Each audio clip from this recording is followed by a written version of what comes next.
we're going to reach a point where the power conferences are going to basically form their own organized college football, and maybe just a complete departure from the NCAA. SEC certainly looks like they're just getting big enough where they don't need the NCAA. And now we've got this story about an alliance between the ACC, the Big Ten, Pac-12. What can we expect from this, and what's your reaction to it? Yeah, and I think what you said initially is where we are going. I just don't think this is the way to get there. The only way for college football to finally tell the NCAA to get lost is to do it in a collaborative fashion. But we're talking here of the 5 autonomous Power 5 conferences. We only have 3 part of this alliance. The SEC has already made one of its moves by taking Texas and Oklahoma, and the Big 12 has been left out. So I understand the celebration of where we're going, but this is not the way to get there. What this is, at least from my humble opinion, is a reaction to what happened a month ago when Oklahoma and Texas bolted at some point in time to go to the SEC. So you have these other 3 conferences trying to figure out how to play chess with the SEC, and they're struggling to do it. And before we even get to that part, remember, they don't want the Big 12 to be part of this. So the Big 12 is on an island, and it is sinking by the hour. So you have the Pac-12 and the Big Ten and the ACC. What are they going to announce is my question. I know a lot of people think I'm being negative because I live in the SEC quarters. No, I'm not. I'm just asking, what is the purpose of this? You mentioned scheduling.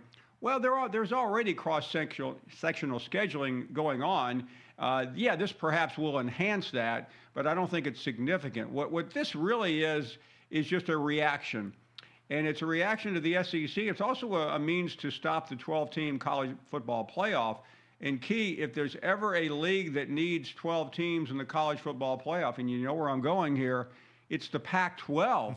They can't buy their way in. And if they now stop the progress that seemingly was going on 2 months ago, then where are they going to be?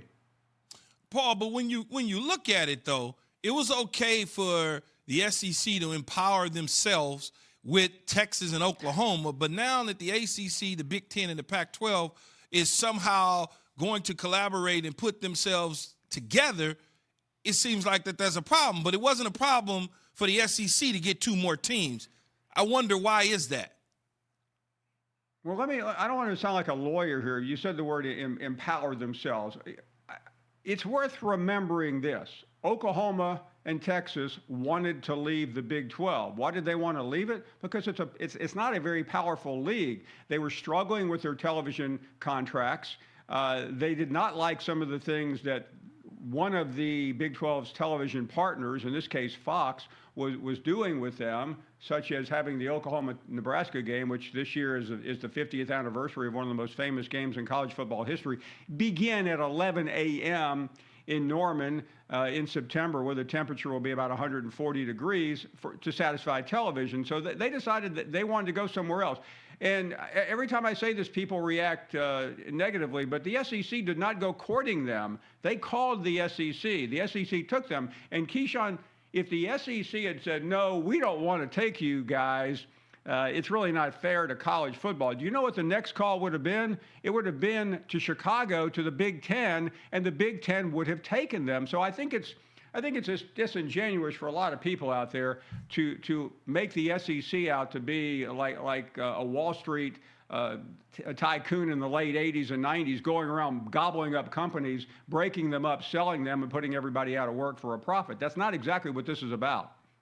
So, Paul, now I'm putting you in power as the commissioner of these 3 conferences. What would you have done with these ACC, Big Ten, and the Pac-12 if you were the head of them?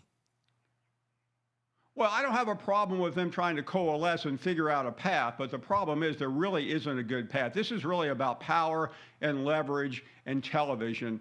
And there's only one big card out there that remains that I think could move the needle. And Keyshawn, that's Notre Dame. If Notre Dame suddenly decided to join the ACC, then they have satisfied and checked the SEC. The only other solution would be for the Big Ten to say, you know what? We're going to do the same thing that you're accusing the SEC of doing. We're going west. And we've got our eyes on two schools out there. Oregon, very attractive national brand, and then one of the biggest brands of all time in college football. You can say it, USC. That would make the Big Ten as powerful as the SEC or the ACC with Notre Dame. But other than that, there really aren't any cards. So it's very interesting to me what the end game here is, considering that the Big 12 has still been left out in the cold. I think it's just about headlines, and I think it's about politics. There's an NCAA convention coming up, and I think they want you to the three conferences want you to believe we're all going to vote together on stuff that doesn't interest the audience at 7:15 in the morning very much at all. So I am just not impressed. Again, I haven't heard what they have to say. Maybe they'll knock us dead in a day or two when they make their announcement, but I sincerely doubt it.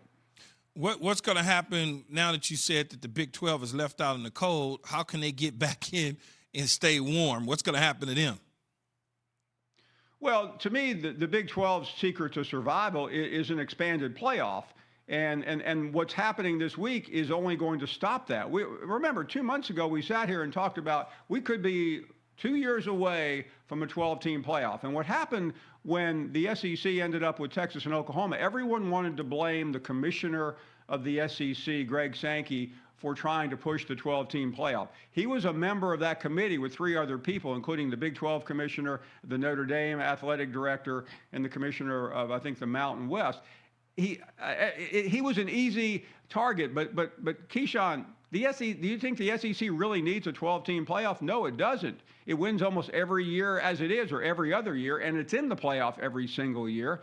But the Pac-12 is not. The Big 12 is the biggest loser, but the Pac-12, more than anything, doesn't need conference affiliations with the Big Ten. It already has that. We have a Michigan-Washington game this year. We have an Oregon-Ohio State game. I mean, these are great games.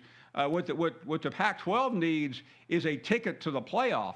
And it's not going to be a 4-team playoff that will help them get in there. It's going to be a 12-team playoff. Thanks for watching ESPN on YouTube. For live streaming sports and premium content, subscribe to ESPN+.